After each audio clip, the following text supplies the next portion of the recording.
Damon Hill only has to keep going to be world champion of 1994, but can he keep going? 30 years ago, I arrived in Adelaide after one of the most dramatic, controversial and tragic Formula One seasons, with a chance to become world champion. This is the story of the 1994 Australian Grand Prix. In only my second full season of Formula One, I had been thrust into the role of team leader at the Williams Formula One team after the harrowing death of my teammate Ayrton Senna. From that moment, the championship became a battle between myself and the young German Benetton driver, Michael Schumacher, both with the opportunity to become world champion for the first time. I should have arrived in Adelaide on a high. Only 4 days earlier, I had won the Japanese Grand Prix in a thrilling duel with Michael in torrential rain. 3.36 seconds! Damon Hill wins the Japanese Grand Prix! In so doing, I cut Michael's lead to a single point with just one round left. So now the showdown for 1994, the championship decider. World champion for tomorrow, Schumacher or Hill? Oh, Schumacher. No worry. Damon Hill, I think, personally. Schumacher. I'd say Damon Hill. Schumacher. If you win on Sunday, you'll be a new king of Germany, the first one. We talk about this on Sunday evening. Michael and you, do you have contact here in between the days, talk to each other, or you prefer to stay separate? I haven't seen Michael, no, but I'm sure we'll bump into each other somewhere. I unwisely caused a media storm when I landed by telling the journalist at the airport that I was unhappy about my Williams contract, which still had not been sorted. It's not really come out the way I wanted it to. It's not a question of money at all. It's a question of endorsement. It's a question of show of faith. By the time I reached the track, it was all that anyone could talk about. And as I entered the garage, I was met by Patrick Head with a face like thunder. Having created even more stress than I needed that weekend, I got my friends to rally around me. And to their credit, one of them, Peter, jumped on a plane to help lighten the mood, as did George Harrison and Barry Sheen, who sorted dinner together every night and kept me entertained at the track, along with my teammate, Nigel Mansell. Right, OK, well, no, you're not going to do anything, Nigel. I'm down here in the pits with these two chaps. I don't trust Arthur. No, come. Harry, come here. Oh, come, be fair. You... So the tension must have been getting to Michael.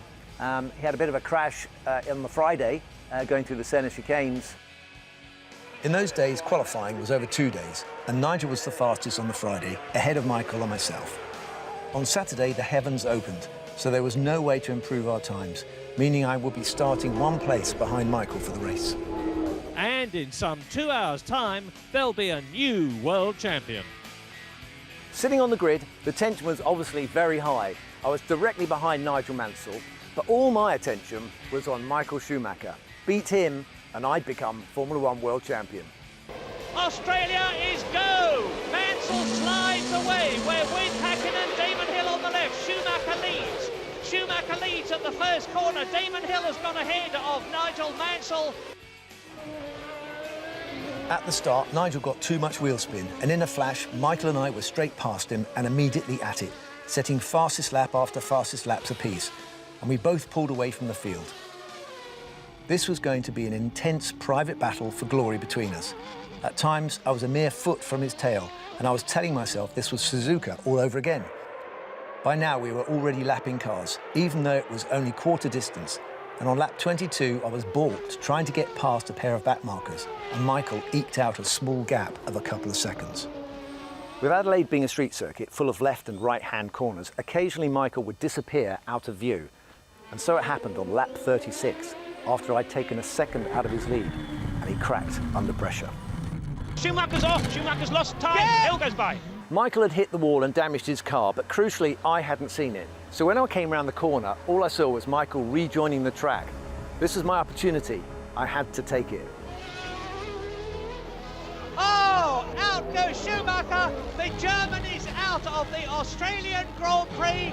Michael was out on the spot, but as I continued, I could see my left front suspension was damaged. As Patrick Head tried to bend the suspension straight with his bare hands, I knew my race was done and my championship was gone. He knows in his heart of hearts that it is all over. A whole mixture of emotions ran through my mind. Despair, pride, and a weird relief that this bittersweet season was over. But there was no anger. In my head, I hadn't apportioned any blame to Michael. But at that point, Barry Sheen emerged, grabbing my arm and telling me I needed to see the incident. I watched in amazement as Michael hit the wall. I had had no idea his car was damaged, but Barry was instead pointing out Michael's head movements that seemed to indicate that he could see me coming down the inside. That's motor racing. I'm afraid that going into the last race with 1 point deficit to Michael is always going to be, unfortunately, putting you in the position where you've got everything to lose. Well, I couldn't win in that sort of situation. I mean, I lost it over the bump. The car came sideways and hit a little bit the wall, and then by sudden the car felt very funny and out of control a bit. And the next I noticed that I was in the air looking down to Damon, but I was already up in the air, and it was strange. Suddenly I was stuck in the wall. I wasn't sure if I'm gonna go and turn over, and I wasn't sure what is gonna happen to Damon. So it was a strange situation. I'd rather finish that race in first position and win it by this, but that's racing. I had to accept the result, but a large part of me felt that this was a tainted championship anyway after we lost Ayrton. Everyone had felt that loss, including Michael, but at least I could be satisfied that I had given my best for Williams and for Ayrton. I'd never been in a battle for a Formula One World Championship before, and I must admit I found it extremely stressful, especially with Imola and the fallout from all of that. There were some good bits though, like winning the British Grand Prix, and I felt like I'd gone up another level in my driving that would set me up for the coming season. But Formula One is never that simple.